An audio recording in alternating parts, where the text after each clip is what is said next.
Welcome back to the final installment of Road to Worlds weekly recap. This is week 8, the final recap.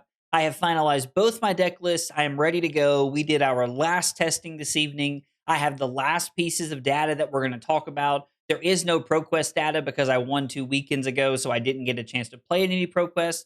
But we're going to break down our last week of testing data. I'm going to show it all to you. I'm going to share my final thoughts, and then hopefully we take it down in Philly this weekend.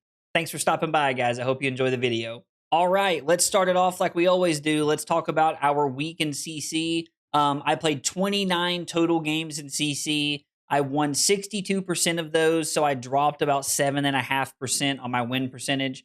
It is really weird because my win rate on Syndra before last night's stream, as you guys are watching this Tuesday stream, was 69.6%. So I was really up there. I was close to that 70% mark. And then we had a 2 and 4 stream playing Syndra where I was drawing brick after brick after brick. Nothing went our way. So it ended up dropping down to 62%. But I still feel very good about the deck. Talking about some of the matchups that we have, my final win percentage for Syndra is 67.7%. Honestly, not a bad win percentage at all. I'm pretty happy with that. I know it's not quite at the 70% threshold that I'd marked for myself, but 67.7 is not bad. My best matchup is actually the mirror at 89%. I am 8-1 against the mirror so far.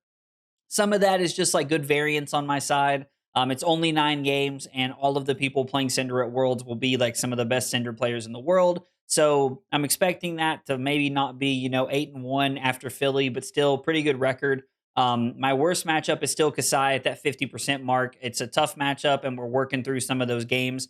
Other notable matchups is Gravy Bones. I'm currently at a 65% win rate into Gravy Bones in some of my testing groups that I've been in. And then against Verdance, I am at a 59% win percentage against Verdance.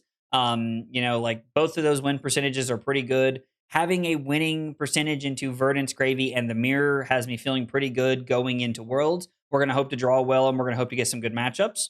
And then as we talk about LL, the week 8 data, we had a 9.5% increase up to a 66.6% win rate. Still not at that 70% threshold that we wanted to be at, but bringing it back up, closer to 70% is exactly where I wanted to be. We played 18 games this week, pretty on par with our other weeks so far. Didn't get to play as many games this week as I had hoped. Work was just really busy and had a lot going on, but 66% is not bad. And then our final win percentages over here, we finished at 63.8%. So again, still below that 70% mark, but above 60, which is pretty good. I laughingly tell people all the time, if I win 60% of all of my games at the pro level for the rest of my life, I'll be pretty happy. But not quite at the 70%. We do have a 71% win rate into Marlin. That matchup is very much dependent upon who draws what where. Like, if they draw a King Kraken Harpoon and my hand is all attack actions, it's not going to matter. So it's just some things like that come up. But the Marlin matchup has felt pretty like draw dependent for them, but it does feel slightly favored for us. I'm currently 35% into Starvo, which is probably the most worrisome thing about playing Aurora. I have made a couple of changes over the last 48 hours. I am now going first into Starvo instead of going second and just trying to push damage. And the other big thing that I'm really focusing on in this matchup is that when I draw a Ball Lightning or an Arc Lightning, I am arsenaling it and waiting on the other one to come around. And then I am not playing Second Strike in the matchup because Starvo does a very good job of blocking out Second Strike and making it good. So Second Strike has felt pretty mediocre. So I've ended up cutting that for Warmonger's Diplomacies.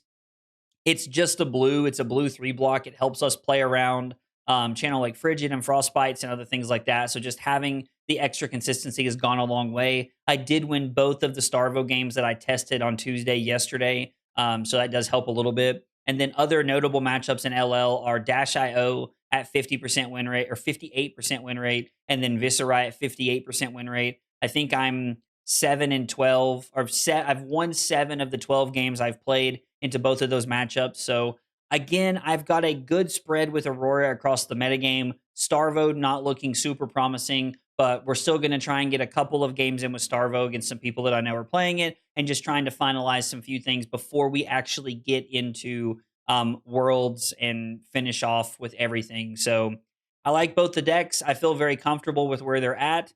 We've tested a lot over the last 8 weeks, played a ton of games, had some very focused testing, really working on matchups. So, we've picked our decks. I like where we're at, and we're going to try and bring it home this weekend. So, even though there are a few metrics that we didn't get to, I never really got to playing 100 total games every week just because work has been so busy. And I never got to that final win percentage of 70% when it was all said and done with. So, we fell short on a couple of our metrics, but I have to say, I feel very comfortable and very confident with the decks that I'm taking to Philadelphia for Worlds. Um, Knowing both decks very well and having game plans into every matchup is feeling really good right about now. So I like that that's a situation that we're in.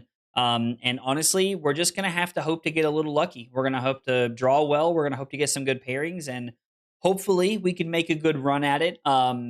This is some of the most dedicated testing I've done. This Road to World Series has really brought together a lot of things for me as far as like testing and help from the community. So big shout out to you guys and all of my testing groups and partners for helping me get to this point and where we're at, because no matter what happens, I've really enjoyed this series, and we'll probably continue this with Road to Nationals and ProQuests and other things like Pro Tours next year, because this has been a lot of fun. So if this is something you've liked and you've enjoyed, let me know in the comments down below. I'd really appreciate it. Also, any suggestions are always welcome. Any feedback down below would be great. I'd love to hear about it. If you enjoyed the video, guys, make sure to like and subscribe for more content. Thanks for watching. I'll see you next time. Take it easy, guys.